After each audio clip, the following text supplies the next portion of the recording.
Recording by Moira Fogarty. The Art of War by Sun Tzu. Translated by Lionel Giles. Part 9. The Army on the March. Sun Tzu said, "We come now to the question of encamping the army, and observing signs of the enemy. Pass quickly over mountains, and keep in the neighbourhood of valleys. Camp in high places, facing the sun. Do not climb heights in order to fight." So much for mountain warfare. After crossing a river, you should get far away from it. When an invading force crosses a river in its onward march, do not advance to meet it in midstream. It will be best to let half the army get across, and then deliver your attack. If you are anxious to fight, you should not go to meet the invader near a river which he has to cross. Moor your craft higher up than the enemy, and facing the sun. Do not move upstream to meet the enemy. So much for river warfare. In crossing salt marshes, your sole concern should be to get over them quickly, without any delay. If forced to fight in a salt marsh, you should have water and grass near you, and get your back to a clump of trees. So much for operations in salt marshes. In dry, level country, take up an easily accessible position with rising ground to your right and on your rear, so that the danger may be in front and safety lie behind. So much for campaigning in flat country. These are the 4 useful branches of military knowledge which enabled the Yellow Emperor to vanquish 4 several sovereigns. All armies prefer high ground to low, and sunny places to dark. If you are careful of your men and camp on hard ground, the army will be free from disease of every kind, and this will spell victory. When you come to a hill or a bank, occupy the sunny side, with the slope on your right rear. Thus you will at once act for the benefit of your soldiers, and utilize the natural advantages of the ground. When, in consequence of heavy rains up country, a river which you wish to ford is swollen and flecked with foam, you must wait until it subsides. Country in which there are precipitous cliffs with torrents running between, deep natural hollows, confined places, tangled thickets, quagmires, and crevasses, should be left with all possible speed, and not approached. While we keep away from such places, we should get the enemy to approach them. While we face them, we should let the enemy have them on his rear. If in the neighbourhood of your camp there should be any hilly country, ponds surrounded by aquatic grass, hollow basins filled with reeds, or woods with thick undergrowth, they must be carefully routed out and searched, for these are places where men in ambush or insidious spies are likely to be lurking. When the enemy is close at hand and remains quiet, he is relying on the natural strength of his position. When he keeps aloof and tries to provoke a battle, he is anxious for the other side to advance. If his place of encampment is easy of access, he is tendering a bait. Movement amongst the trees of a forest shows that the enemy is advancing. The appearance of a number of screens in the midst of thick grass means that the enemy wants to make us suspicious. The rising of birds in their flight is the sign of an ambuscade. Startled beasts indicate that a sudden attack is coming. When there is dust rising in a high column, it is the sign of chariots advancing. When the dust is low, but spread over a wide area, it betokens the approach of infantry. When it branches out in different directions, it shows that parties have been sent to collect firewood. A few clouds of dust, moving to and fro, signify that the army is encamping. Humble words and increased preparations are signs that the enemy is about to advance. Violent language and driving forward as if to the attack are signs that he will retreat. When the light chariots come out first and take up a position on the wings, it is a sign that the enemy is forming for battle. Peace proposals unaccompanied by a sworn covenant indicate a plot. When there is much running about, and the soldiers fall into rank, it means that the critical moment has come. When some are seen advancing and some retreating, it is a lure. When the soldiers stand leaning on their spears, they are faint from want of food. If those who are sent to draw water begin by drinking themselves, the army is suffering from thirst. If the enemy sees an advantage to be gained and makes no effort to secure it, the soldiers are exhausted. If birds gather on any spot, it is unoccupied. Clamour by night betokens nervousness. If there is a disturbance in the camp, the general's authority is weak.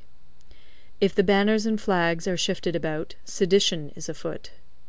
If the officers are angry, it means that the men are weary.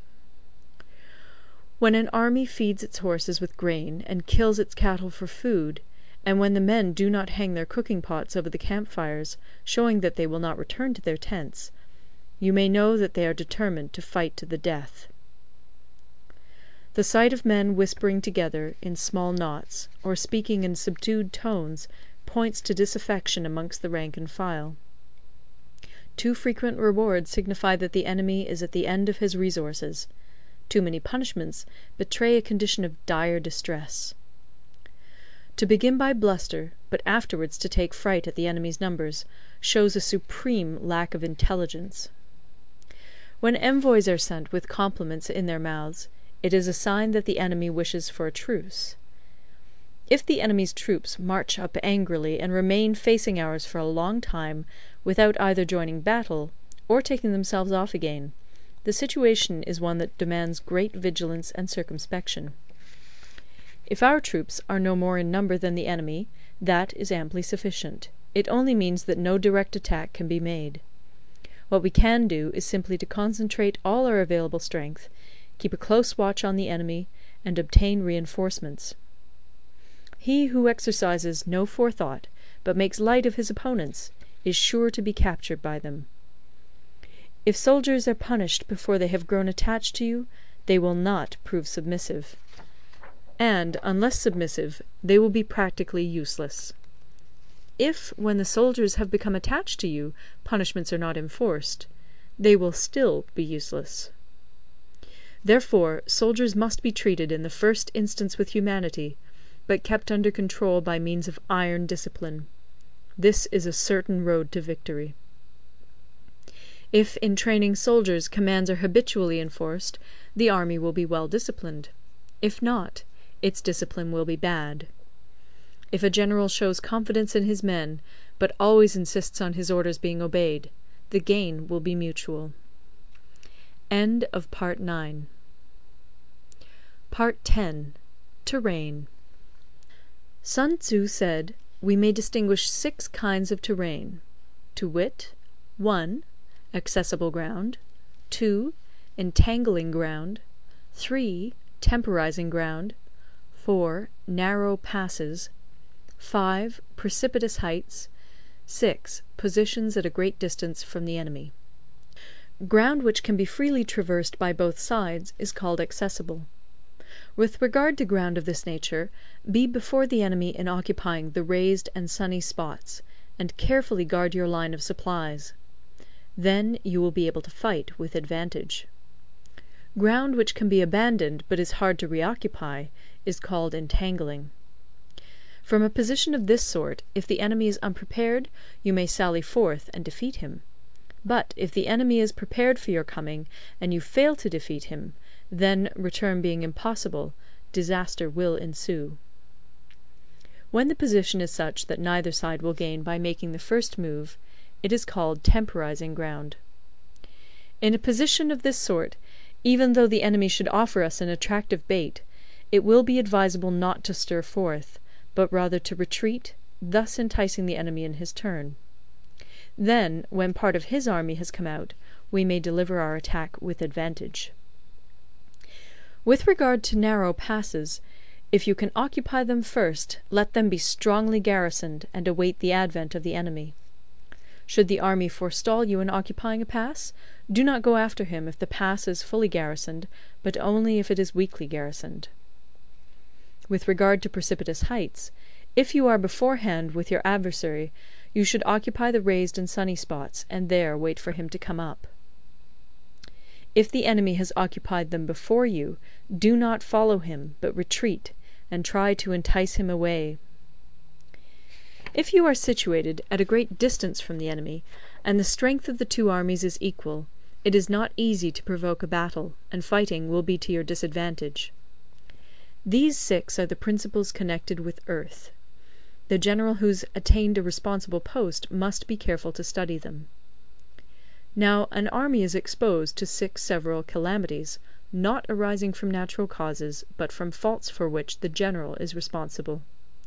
These are 1. Flight, 2. Insubordination, 3. Collapse, 4. Ruin, 5. Disorganization, 6. Rout. Other conditions being equal, if one force is hurled against another 10 times its size, the result will be the flight of the former.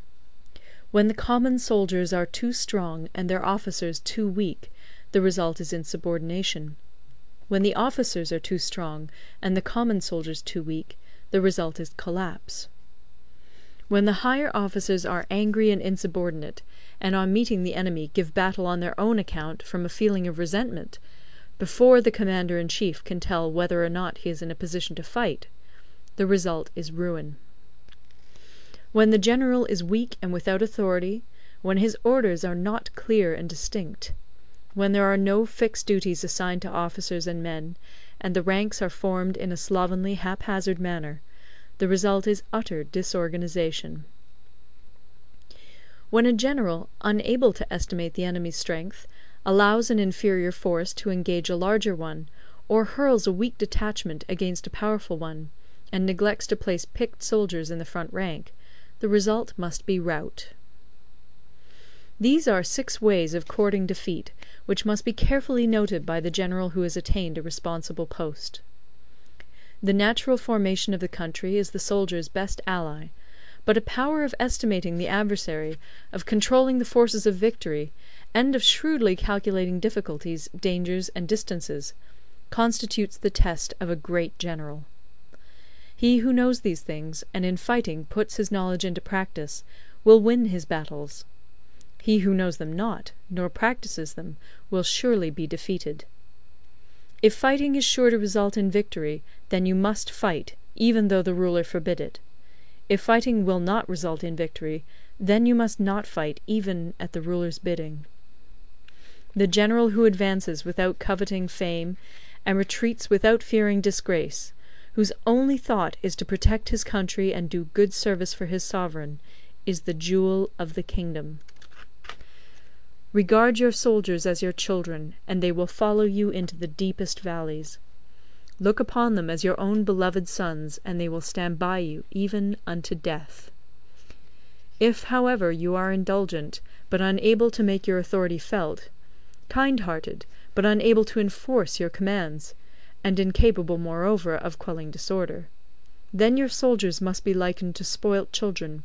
They are useless for any practical purpose. If we know that our own men are in a condition to attack, but are unaware that the enemy is not open to attack, we have gone only half-way towards victory. If we know that the enemy is open to attack, but are unaware that our own men are not in a condition to attack, we have gone only half-way towards victory. If we know that the enemy is open to attack, and also know that our men are in a condition to attack, but are unaware that the nature of the ground makes fighting impracticable, we have still only gone half-way towards victory. Hence the experienced soldier, once in motion, is never bewildered. Once he has broken camp, he is never at a loss. Hence the saying, "If you know the enemy and know yourself, your victory will not stand in doubt. If you know heaven and know earth, you may make your victory complete."